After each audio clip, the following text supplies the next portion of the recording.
and welcome to the Inside Britball podcast. My name's Andy Taylor and I'm joined by Stuart and Isaac as we take you through BUCS week 12, going into the last week of the BUCS regular season.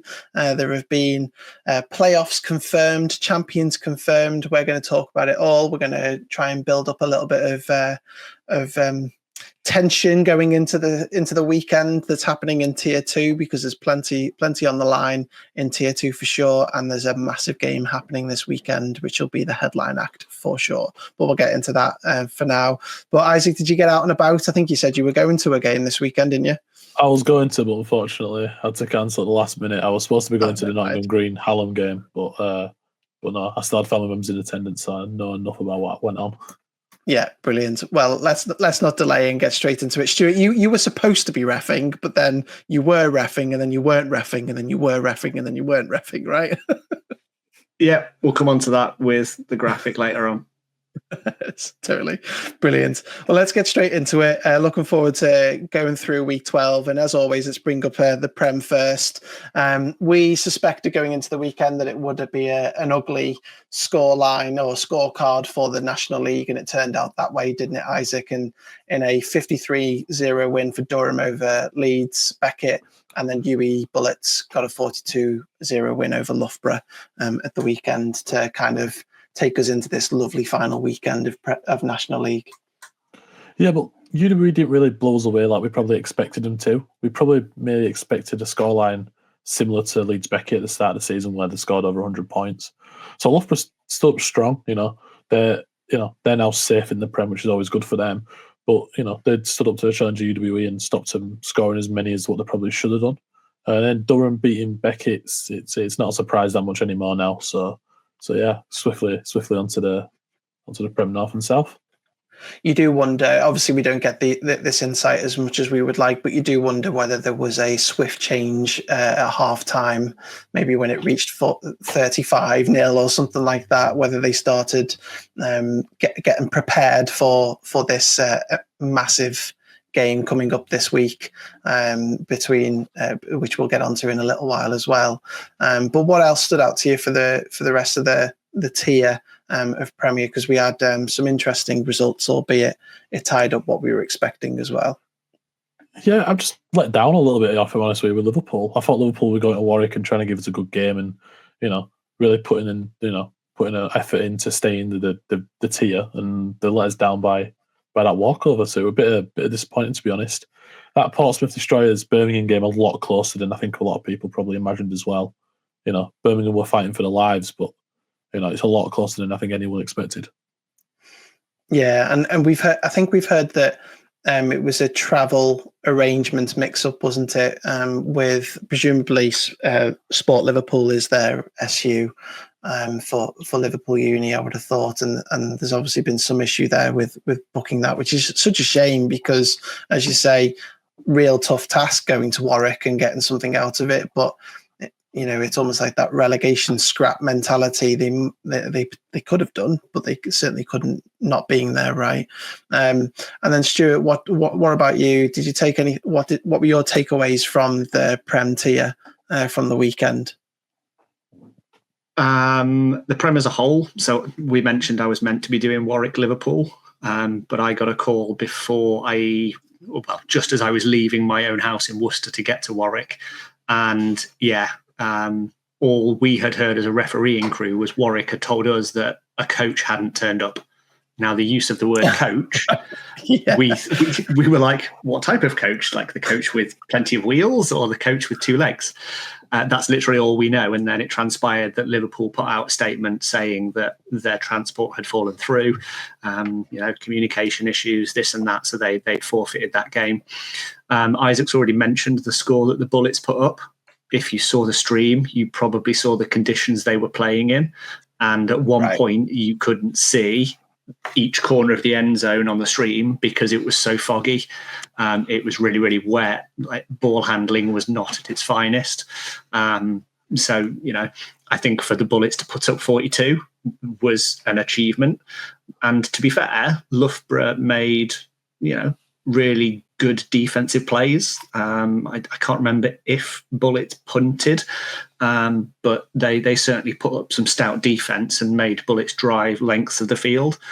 Unfortunately, there was a mix-up with the Saints stream. So obviously BUCS were meant to be streaming it, and then they weren't. And then Saints were streaming it from their own university website. And then I think that crashed later on in the stream as well. So I got to watch about 5 or 10 minutes of that. And it's as it sounds. Leeds have, they've competed in all of the games that they have been scheduled to. So fair play to them for that. It might not have been competitive, but they have been there and played. We've seen teams forfeit several games this season for numerous reasons, but Leeds have started and finished all of their games that they've scheduled in a National League Premiership tier. So fair play to them. And who knows, with the playoff system, they may stay in the national tier next season. We don't know, do we? Let's see how that works. And then we've also got the Lions confirmed as being relegated from the Prem South, which for me, it's a shame to see. I'm sure other people won't agree. A few players in and around the Prem South and the MAC from latter years probably won't be sad to see Birmingham disappear. But yeah, the demise that they've had around that club over the last 10 years, I'd probably say it's a shame for me to see personally. But yeah, it is what it is, and it's how the scene around BUCS football changes, isn't it? Yeah, 100%, and that power is changing, and you can see that with the development of the National League and so on, isn't it? There is a swing and change in that sort of high quality, isn't there? But I know it sets up for a very interesting playoff, which obviously we've still got a National League games this weekend, which we'll touch on. But that's the Prem North and South sorted for the regular season, and the next time we talk about them will be in the build up to the playoffs, won't it? And I just think about Leeds are going in there. We'll talk about their seeds late, probably next week, but they're going in there as a lower seed than they probably would have liked. But they're still going to be very, very threatening, aren't they? Because they've already beaten Warwick this year. Obviously, they lost to them as well, but they did lose to NTU, and then they've taken it to NTU this game. So I'm interested to see what the Griffins do in the playoffs. But to get past the likes of Warwick and SGS and so on in this playoffs is going to be a tough task anyway, isn't it? So we'll see how we get on. Let's move on then to Tier 1. Plenty of games, and Isaac, you covered all of them in your preview. You did a really good job at getting through that. Unfortunately, there was only a couple that didn't play, so we didn't have Heriot Watt versus Aberdeen, which was no surprise to anyone. But a bit of a surprise that Coventry had a away walk over there with Hull. We'll touch on why that's probably the biggest surprise in this in a second if you don't get onto it. But Stuart, Isaac got to talk about these in his preview. What did you take away from Tier 1 last weekend? The Edinburgh derby was as tasty as we thought it would be. So the Napier Knights put up 40 points against the Mavericks, just to sort of put that rubber stamp on their season and sort of get themselves into the playoffs with plenty of momentum, certainly on offense at least. The Rams as well, putting themselves in a really good position for playoff football with that win over JMU. Again, it might be the result that we expected, but it's going with momentum. Moving down towards the south, Bristol not being able to score against Bournemouth. And Bournemouth, again, similar to the Napier Knights in the north, there's a really heavy freight train rolling there with Bournemouth, and you don't really want to be travelling to them playoff football this time of year with that momentum behind them. That's you just don't really, do you? And the southeast remains as tight as anything. Obviously, it's all settled and done now, but every single game in that division has proved close and hard fought between everybody, and it's kind of been pick and choose your playoff teams wisely, as it were. If you're a betting person, would you have betted going on the last couple of fixtures in that division. Well done to those that have qualified, and we'll probably come on to that. We can't confirm the fixtures because we're still waiting on one or two to go through BUCS play. But we think today, tomorrow, BUCS are working that out and they'll finalise it on BUCS play. Yeah, totally. And Isaac, what about yourself? Because there's plenty to talk about through here. Certainly, there's one that stands out, which I'm sure you're going to talk about, that potentially swings momentum within the Midlands region. Yeah, that Sheffield Hallam Nottingham game, that 28-14 victory in favour of the Warriors. It's quite a big one for them. It kind of says like, yep, we're here. We can beat anyone if they come to us or we go to them. Then we could do it. There was a lot of tension in that game. Definitely, you could ex-coaches on both sides, and a lot of them just wanting to just beat each other on the field as much as they can. Nottingham, from what I've seen and what I've heard, especially, looked very slack in like the first half, especially on offense. Defense looks really good. You wouldn't be able to tell that from the 28 points conceded. However, I think it's something they struggle with all season. And whenever I've watched streams or been to a game or anything like that, they've struggled offensively to get going. It seems like they've got one outlet, and that's really it. I think if they're going to succeed this playoffs, which I think most people are expecting them to, they need to start having a look at that and seeing what they can change. And then, everything else pretty much went, I think, as we expected, really. Yeah, I wanted to touch upon that Coventry game, if you don't mind, guys, because I hate to see games not happen anyway. But I was shocked because obviously I was working out the numbers in build up to this week to find out, what were the implications for relegation and promote and playoff as well as champions as well. And I knew going in that I should probably backtrack a little bit there and say that because Scotland doesn't have a relegation, because it's that regional sort of tier 1 division, isn't it? There are three teams going down out of the 2 divisions that are left, the North and the Midlands Yorkshire. So that means at the beginning of this week, we knew Hull and LJMU were going down, but we had either Manchester Met or Coventry that were going to go down this week based on that.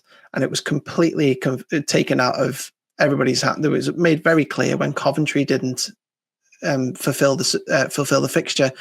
We don't know why. I don't know if you guys have any idea as to why. They've played every single game. They've played tight games against many of these teams that they're in, but they didn't. They have the away walkover according to BUCS play, and that removed 2 points from their total, and that relegated them.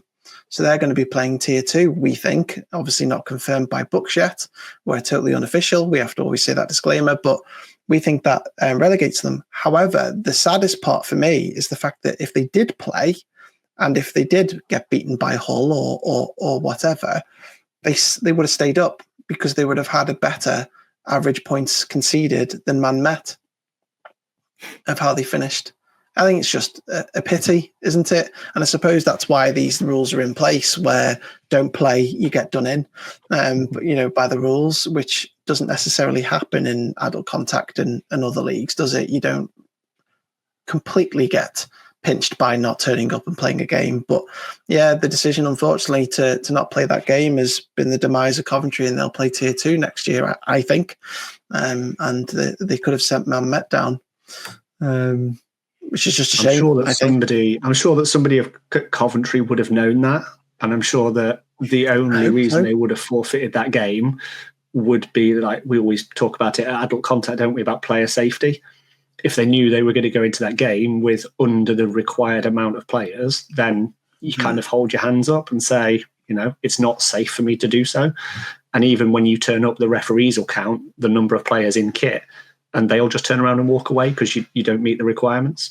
So I think either way, right up until kickoff, if you know that that's going to be an away walkover, tell Hull, be open and honest with them and say, look, don't bother travelling, don't spend 500 quid on a bus, maybe even more from Hull to Coventry. We're not going to hire our pitch. The way. They don't want to book their coach then. Still going to be extortionate. Hull can save money on their pitch hire. it is what it is. And Coventry have kind of been bouncing around that bottom of the table for Tier 1 for a number of years now. I was looking at that, Stuart, to your point, is that, and if anyone's got any insight, anyone listening for insight into Coventry, maybe someone within the league or Coventry themselves, it would be really good to find out, because was it the Christmas break that really did some damage to you, which we touched on last week, didn't we? We touched upon that. So Coventry went into Christmas having lost to Nottingham Green by 6 points, losing to Leicester by 3, beating Hull by 2, and then beating Leicester by 14. And then they played Nottingham Green just before the Christmas break and only lost by 6 points. So they weren't in the best shape, but they were clearly playing well against some of the big sides. And they've come back from the Christmas break, lost 35-0 to Sheffield Hallam. They then played Sheffield Hallam again 2 weeks later and lost 23-0. And then we're talking about this game now. So I'm just interested to know, really, because I think it's a tragedy. Although I don't have any sort of emotional ties to Coventry at all. Although family are from there, I suppose. But the program, I don't have any ties. So just really interested to know what went on there. But to finish on a positive note, Brunel's offense is back. Is the other point that I took from today, because they haven't scored really anything in a number of months, have they?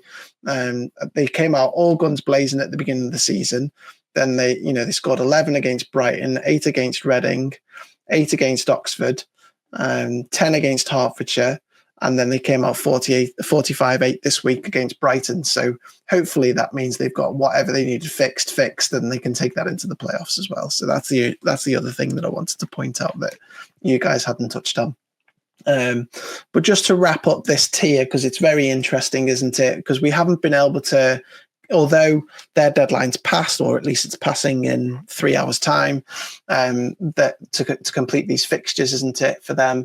Then, it was yesterday, wasn't it? Yesterday, actually, that the deadline had passed. It was midnight yesterday on Wednesday. We're recording on Thursday. We don't know what's happening in the North entirely, because we don't know what's happening with the Sterling Heriot Watt game that hasn't been played yet, although we have a good idea as to what's going to happen there. And then we don't know what's happening with the Oxford Brighton game officially yet, because I don't think BUCS Play's updated yet, has it, Stuart, for that, although it was a Oxford walkover, so we were like, it's an Oxford walkover, etc. But we're hearing that might not be the case, and we'll wait for that to be confirmed. So again, because of that, we don't know how things are going to shuffle based on it. So once we've heard, we'll tell you all, as well as BUCS Play coming up, and we'll wait to see what the final playoffs look like. Does that sound about right, Stuart? Is that where we're at? I feel as if I'm merging different days and weeks into one at this point. No, you've hit the nail on the head. I think there's 2 different deadlines. I think there's individual fixture deadline, which was last night, and then the league submission. So each individual division is tonight. Submission. So they give you 24 hours between result and league submission. The next and just to touch back on that Oxford Brighton, game, it was up as an Oxford walkover, and now that result has been scrubbed. So I can only assume that one of those 2 teams has appealed that walkover, and then the result is now pending again. So I know a lot of coaches talk about playing under protest type thing. Obviously, the results go up on BUCS Play, but you can appeal those results if there's any issues with them. And then that goes to BUCS themselves, and the student advisory group, they review it, independent panel, and they decide. So again, after tonight, that'll all be finalised. BUCS will release fixtures on BUCS Play, and we'll get them up as soon as we can confirm them from BUCS Play. And that'll be for Prem North, Prem South, so the Prem playoff, not that National League playoff, and then Tier 1, won't it? Because Tier 2 will get onto the fixtures and the National League fixtures that'll happen in this week. Lovely, jubbly. Can't wait. We think we've got it right, but Much better to hear it from We're the not horse. official. So let's quickly get onto these tier 2 fixtures then. Some very interesting fixtures across the league. I don't want to take it away from you in the build-up, but Isaac, I'll give you first stab. What stood out to you in tier 2 this week? It's very close in the north. Shows that a lot of sides are very equal, to be fair. Edge Hill, Lancaster, we knew that we're going to be quite close. We know Lancaster has improved as the season's gone on. Didn't start the season strong, but now they've finished it quite well. Edge Hill's been strong all year, and now they are the champs of that tier division, I believe. Yeah, I think they lost to Staffs at the beginning. In hindsight, they lost to Staffs at the beginning of the year, and that looks like a bad result, doesn't it? But since then, they've done what they've needed to do, and they've won 5 straight. Yeah, exactly. They've done what they need to do, and now they're going to the playoffs, and with a chance of promotion, which I don't think many people would have thought, especially of Edge Hill this year. And then you got that Sunderland York game, York having that long trek up to Newcastle, and coming out with a victory as well, and they've now cemented their place into the playoffs, I believe, as well. So there actually wasn't any sort of playoff places to go into this week. They were all sewn up. It's more with York. They've got a chance of winning that division this week. Yeah. So when they've not been playing for 7-8 weeks or what it was at the start of the season, it's actually looked quite good for them now because they've been able to see where the land lies and they've just been able to go straight onto it. And and then there's that AIU De Montfort game. And it's like the two teams didn't really have anything to fight for. I wrote about that in the preview. There's nothing really there. They both can't really do anything. They just sat there, and De Montfort's come away with that victory as well, and a very tight one as well. Yeah, totally. And Stuart, what about yourself? What did you see coming out of this week? I was gutted that Bath Spa Aberystwyth was called off. That was going to be my first assignment, and then I got reassigned. So, yeah, it's a shame I didn't have to go to Bath Spa. Their pitch is beautiful, and I'd love to officiate on it. Just a little tinge of sarcasm. Their pitch. If you're looking on the screen, their pitch is kind of angled like this. With this being one sideline and this being the other. So, yeah, I was going to be an umpire, so I was going to have to put the ball down and stand and hold it so it didn't roll down the pitch. Roll down the pitch. Brilliant. Literally. Sorry, rolled across the pitch rather than down it. But that kind of plays into Aberystwyth's hands a little bit because they get an extra weekend's rest. They get their players ready to go again ahead of this weekend in one of the tightly contested divisions. And then same with the South and the Southeast. There's a lot of really close games going on. Anybody's sort of playing against anybody. I'm not going to say the phrase, so Isaac can't tick it off his bingo card. Yeah, he's looking down for it. And all of you guys watching and listening that have now got IBB bingo cards, I'm now not saying things because I've had a couple of messages. But yeah, it's all really wide open. So we've only got Plymouth and Oxford Brookes as confirmed playoff teams. So we've got 2 out of 8. So going into next weekend, it literally is all to play for between everybody to sort of earn your spot in the playoffs. Yeah, totally. I think what's interesting to me is that we've got Plymouth sitting nicely at the top of Southwest after some really close victories. Now, a win's a win. Anyone will take a win. But an 8-6 win against Gloucestershire is intriguing. Are Plymouth sitting there having done what they need to do, beating Bath Spa, which Bath Spa haven't been the best team this year, but just beating UE2, which is obviously a big win for them, beating Worcester and just beating Gloucestershire. Just interesting to know what their form's going to be like going into the playoffs. But as we say, who knows what's going on in the South, because we've only got Oxford Brookes, who are the only champions confirmed going into the final week. Congratulations to them, taking care of business against Sussex. And then Plymouth have got the only people who have got their place booked in the South as well. So it's interesting, isn't it? Because we've got this Southeast tier in tier 2 that I just can't wait to see what happens. We've got the top 4 playing each other, and all 4 of them have a chance of getting into the playoffs going into this week, which is just amazing. So we'll touch on that in a second with the fixtures. So can't wait to see what happens this week with with tier 2. And I'm sure Isaac's looking forward to writing about it as well. Right, let's have a little look at the fixtures going into this week then. So let's start off with Prem National. We probably only need to talk about one of the games. Isaac, give you first dibs. Yes, I get to talk about it. Loughborough Durham, no. No, that Nottingham UWE game has been. I think it's been scripted to allow it to be the last game of the season. No Everything's on the doubt line, about it. seedings, Yeah. and everything. And it BUCS, well done. That's incredible scheduling. But no, going into it, UWE have the momentum. You know, they are on a hot streak at the minute. They've not lost since that first game of the season against the Gold. Gold have lost once against Durham. You know, it's going to be an interesting one to see because this is where the playoffs are all, you know, are on the line. Basically, who goes where and what. So yeah, it's going to be an interesting one in Nottingham. It really is, Stuart, isn't it? I'm sorry, Loughborough Durham. We're probably not going to spend too much time talking about you, and that's just simply because, you know, your game, however it plays, it doesn't really matter. Durham have sealed that 3rd seed. Loughborough have sealed the 4th seed there. It's this one at the bottom, isn't it? The Nottingham Gold versus UE. Let's remind everybody that Nottingham Gold travelled to UE and won 21-20, first game of the season. They're bookending it with this. No doubt everybody thinks this is the preview to the final after playing 7 to 8 games already. Stuart, what do you think?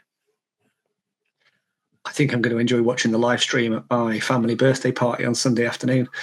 Nottingham Gold have said they're going to try their best. Again, they can't guarantee that it's going ahead, but somebody's contacted the IBB page and asked if they could use a couple of our graphics, which they're going to be perfectly welcome to. We'll share that with them. And yeah, it's going to be as tight, I think, as the reverse fixture was down at Hillside Gardens.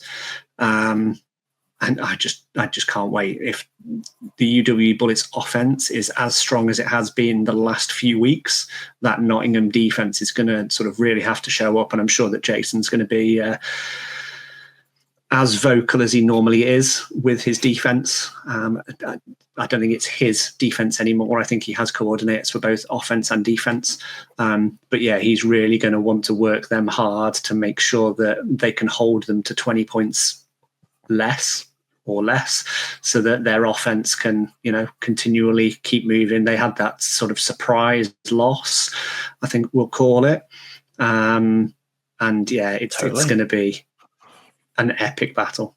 Yeah, I think the thing with Nottingham that they need to work on is just that we saw it against the Durham. They need to work on their, like, I don't know how to put it. It's like they get too many flags for too many silly things. And it's not something we've seen from Nottingham in the past. You know, Jason's always been very, very adamant that, you know, we play football the right way. We don't get false starts. We don't get flags. We're never offside, that sort of stuff. You know, and sometimes he's quite vocal about it. but no, I think that's one thing Nottingham need to do. That's what realistically lost in the game against Durham. Too many mistakes. You know, they scored a touchdown at the end of the game to win it, and it got chalked off for a foul. You know, the one thing they need to do is just tying up the game, and then, you know, it's going to be a great, interesting watch. But UE are bringing all the momentum into this game. Like, you know, they are on a hot streak. You know, they are since that game. So they scored 20 points against Nottingham in the first game of the season, right? Take away those 20 points, they've scored 418 points in the next 6 games. They are averaging for the seasons over 62 points a game, and they're conceding less than a touchdown a game. And that's since that game.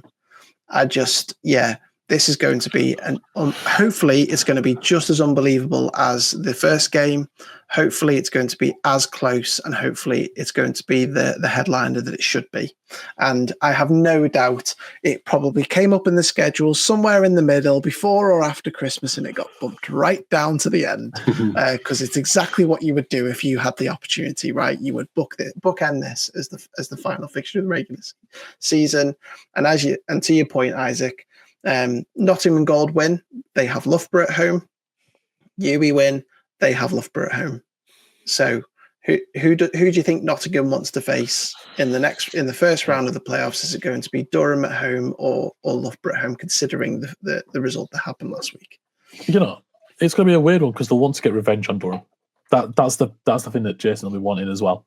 You know, bring them back to our place. Let's have them again. Let's see what happens. Let's prove ourselves. And so no, I think no matter what, it's going to be, especially in going into the playoffs as well, it's going to be a little bit more feisty. I think it's the right word for it.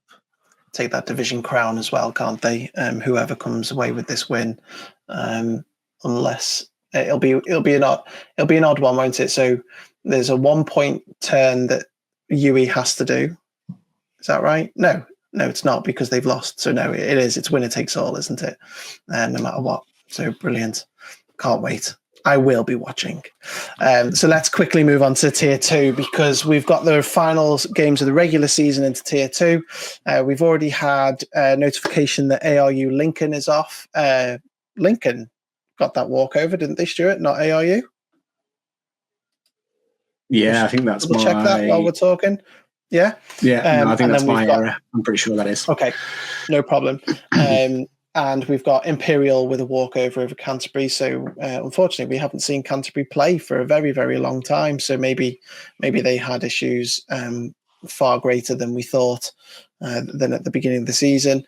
So, Stuart, I'll give you first dibs on this. What's standing out to you? Because we've got plenty on the line in the south, as we've already talked about. Nothing on the line other than a tasty little fixture up in the northeast.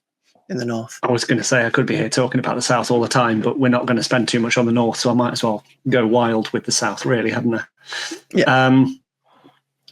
Let's start with the southwest, simply because of my loose ties to that one.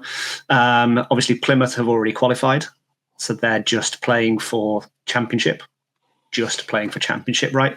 So they'll want to beat Aberystwyth. If Aberystwyth finish on 6 points, Worcester have a sniff of getting in if they beat UE, but UE also have a sniff at going top if Plymouth lose to Aberystwyth. So all four of those teams will be watching the results come in, and I don't want to put my neck on the line and say scores. We don't do picks, do we?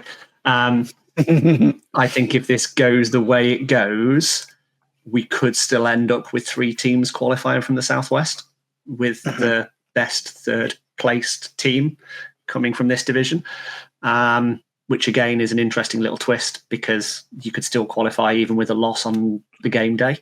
So yeah, I like the look of that division. The southern, again, with OBU already being qualified, Sussex, Surrey, if they both look at the table and think about the result, the interesting factor in this is if that's a tie, they can both potentially get playoff football. Correct. Whereas if one team loses, they run the risk of not being the best third place team and not making playoffs at all. So I'm not saying we script games. I'm not saying teams agree and, come up to some sort of coalition to get yourselves both qualified. But look at the table, do the maths. And then in the southeast, what's going on here? It's a similar sort of scenario to the southwest, in the fact that we've got 3 teams have to go into. Sorry, 3 teams can go into playoff football out of the 4, and again the maths becomes a little bit complicated based on league points. So if Kingston take care of business, they then look at the other game and think, oh, what did Quimble do? Have Quimble bettered? Can they go above us? And it's like, oh, we've lost now, and they have to then think about Quimble again. So, yeah, the South, everybody's going to be results watching, and it's going to be like that last moment where you stood on the pitch looking at mobile phones going, have we qualified? Are we in? Quick, do the maths. Social media teams are going to have graphics ready to go and posting up from sidelines thinking, yes, we're champions. Yes, we're qualified. Yes, we've got playoff football.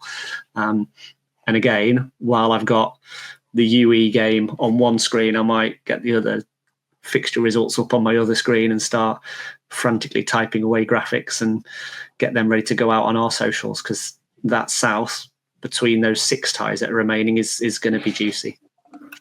Yeah, and before I let Isaac loose on probably the one game that he wants to talk about, just to clarify on those sudden sort of ramifications, the way it's looking at the moment, Surrey, the loser of Surrey and Sussex are going to have to look towards either the southeast or both the other divisions to see what has happened there and how much the other person has lost by. So in particular, whether what happens with Aberystwyth, what happens with UB2, what happens in the southeast, that'll all but seal their fate depending on what's going on there. And then in the southeast, any one of the four can win. Any one of win the league. One of three can win the league.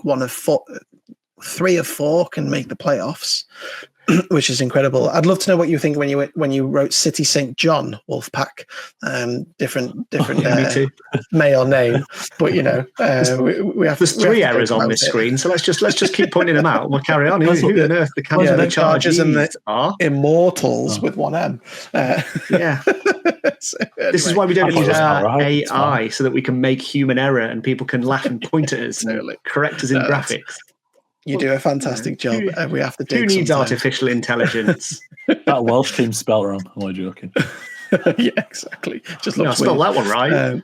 It's the one that he did get right. But I copied and pasted it from last week. Exactly. But to your point, the Greenwich, the Greenwich win over Kingston last week, I think it was, really puts a cat amongst the pigeons within that division. So Kingston have got it in their hands. You win the division, simple. But if they slip up at all, which not to be expected, but could, depending on what City St George bring. But then Greenwich could end up winning that division with a win against Queen Mary, who I'm sure are not going to roll over either. But Isaac, I've kept you waiting. I'm sure there's one game that you want to talk about in the north.